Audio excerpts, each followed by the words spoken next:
Want to give your child one of the biggest advantages they can have this school year? As we get ready for another school year, let's think about one relationship that can shape almost everything that happens over the next 9 months. That's the relationship between you and your child's teacher. Sometimes, without even realizing it, we approach school with a customer service mindset. If something isn't working, our first instinct is to think, how do I get this fixed? And I totally get that. But I think one of the biggest mindset shifts we can make at the beginning of the school year is just this. Your child's teacher isn't just providing an educational service, which they are. They're joining your team. The teacher will be one of the most important adults in your child's life this year. And the best outcomes happen when parents and teachers work as partners. So stay with me for the next few minutes because I'm going to share 3 simple, easy ways to build that partnership right from the beginning of the school year. These are the same ideas I've used with families of my own students to help build trust, share information, communicate well, and work through issues together. Everything from friendship struggles to behavior concerns to learning challenges, without putting anyone on the defensive, but instead putting all of our energy together productively into understanding the child and deciding how to best support them. I'm Susan Taylor, teacher, learning specialist, parent educator, and I'm a parent too. And I've been on both sides of the relationship, and I've seen how much easier it is for children to thrive and succeed when adults in their life work together. Teaching is a relationship. Parenting is a relationship. And when we come together as teammates working towards the same goal, our kids can feel it. So number 1, the first thing we need to do is assume positive intent. That means I ask my parents at the beginning of the school year for us to assume the best about each other because everyone in this equation really does want the best for the child. I, as a teacher, really do. And of course, the parents really do. Every year at open house, I tell the parents the same thing. We hold different pieces of the puzzle. You know your child in ways I can't. You see them at home. You see different aspects of their personality, their history, what they've been through, what motivates them, what worries them. I know your child in a classroom of 20, 25 with other children. I see how they interact with peers, how they respond to challenges, how they function in a learning environment.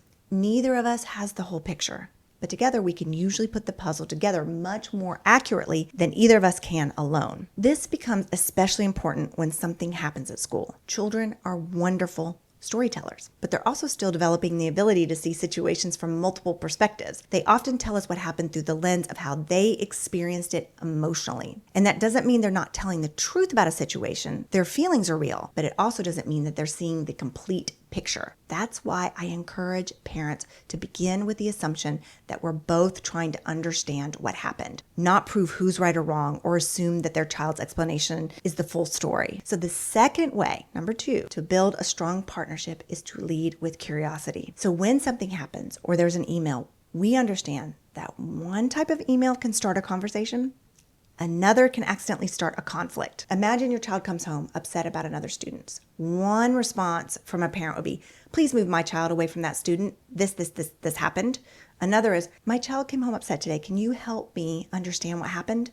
This email starts with curiosity, a question. I ask my parents every year, start your emails with a question.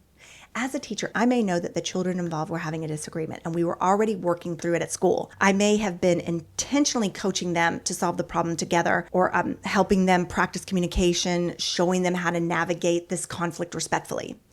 Or maybe after looking into it, I discover your child really does need to be moved and something bigger is going on. The point is that curiosity, a question, gives us room to understand the whole situation before deciding on a solution. I try to approach my parents the same way, with curiosity, with a question. For example, if I notice that a child has been unusually tired all week, I don't assume anything. I simply send a message saying something like, I wanted to let you know that your child has fallen asleep a few times this week. I just wanted to check in.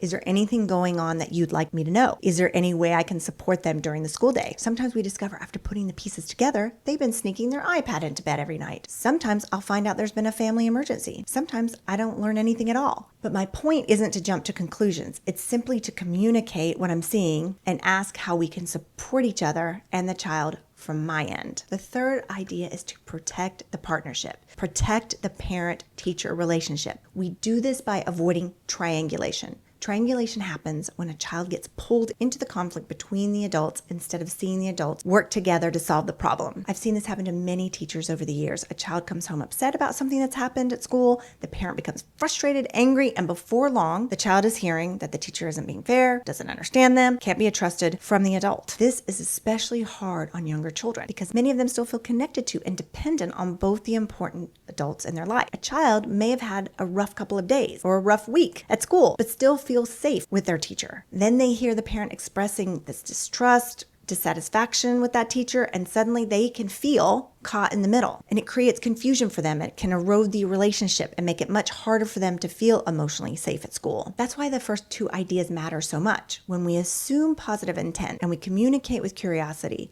with those questions, instead of jumping to conclusions, we're much less likely to put each other on the defensive, but stay focused on solving the problem together. Now, does that mean you should never disagree with your child's teacher? Of course not. There are absolutely times when parents need to ask hard questions or advocate strongly for their child. I've seen situations where that was exactly the right thing to do. But even then, we can approach the conversation as teammates, trying to understand the situation and find the best solution for the child rather than coming at it as opponents. As we begin the school year, my hope for every school year is pretty simple. It's that parents and teachers see each other as partners. We both want to create a school experience where your child knows that the important adults in their life are working together.